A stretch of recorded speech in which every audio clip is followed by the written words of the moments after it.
Bonjour Marie, Bonjour Emma, comment vas-tu? ça va bien? J'aimerais avoir un peu plus de précision sur le 7. Alors, Qu'est-ce que c'est que cette émission?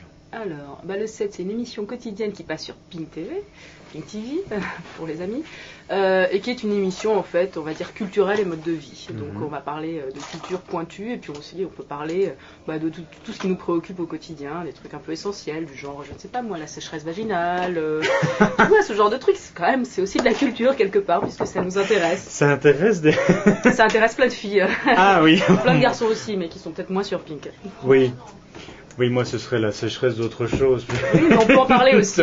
Ah, est-ce que les vedettes viennent facilement sur le plateau du 7 ou est-ce que c'est encore un peu difficile parce que c'est justement une nouvelle chaîne? Ouais, en fait, généralement ça se passe très bien. Quand c'est difficile, c'est parce que c'est une nouvelle chaîne. On n'a pas eu... Pour l'instant, on n'a pas eu de gens qui nous ont dit non, je veux pas venir sur une chaîne de BD, quoi, par exemple. Ah ouais, on n'a pas eu ça encore. Non, les gens sont plutôt, ils se disent plutôt, même si c'est un cliché aussi, ils se disent plutôt ah bah ça va être marrant, on va se marrer. C'est aussi un cliché, mais c'est à notre avantage. Un mot pour dire qu'il faut s'abonner à Pink? Un mot pour dire qu'il faut s'abonner à Pink.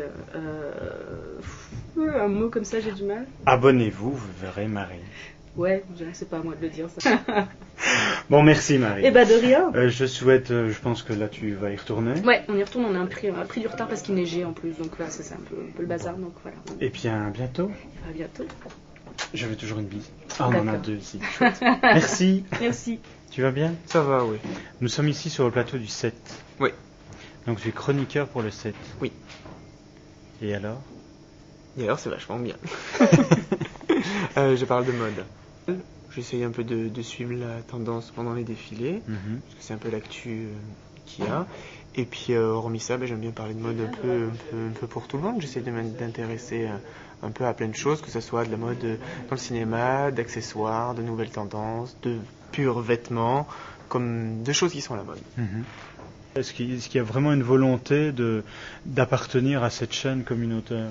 Il y a une volonté, oui, peut-être, pas forcément intentionnelle, puisque c'est vrai que je me dis si, avec une chaîne comme Pink, hormis ma partie mode, on arrive à ce que... Moi, je viens de province, ça fait 8 ans que je suis à Paris, j'ai vécu ce que tout jeune gay vit quand il vit en province, et c'est vrai que je me dis si Pink...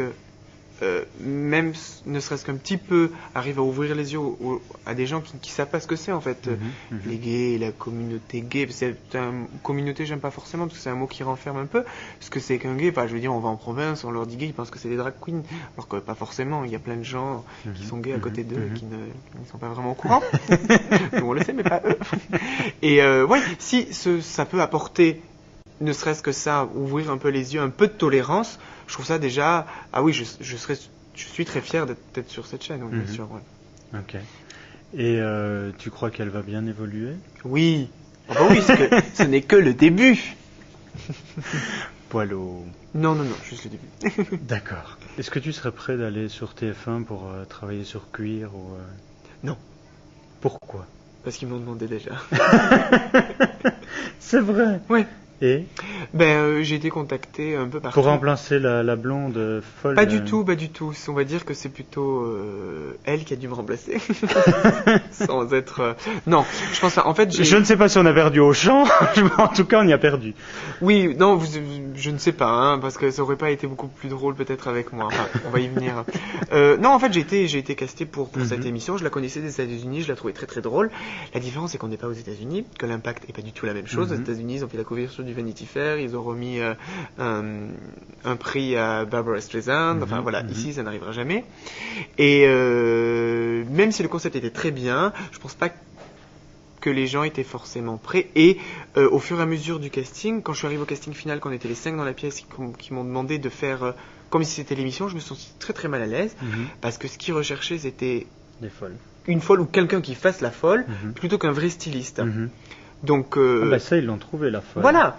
Donc moi elle est hystérique et désagréable. Non, mais on va dire que peut-être que pour lui c'était vachement bien, il avait peut-être rien à perdre, c'était sa première expérience dans la mode. En plus, les gens qui comprennent un petit peu voient très bien que cette émission, elle est non seulement pas faite pour les gays, non seulement pas faite pour les gens qui aiment la mode, ou la cuisine, ou qui aiment le design. C'est fait pour amuser le gros beauf de province, et ça marche très bien dans ce sens-là. C'est très bien. Moi, ça m'intéresse pas. Ok. Bon, merci William. Mais de rien. À bientôt et bonne bientôt. continuation. Oui. Au revoir. Ma bise. Merci. Moi aussi j'en veux. Ça va.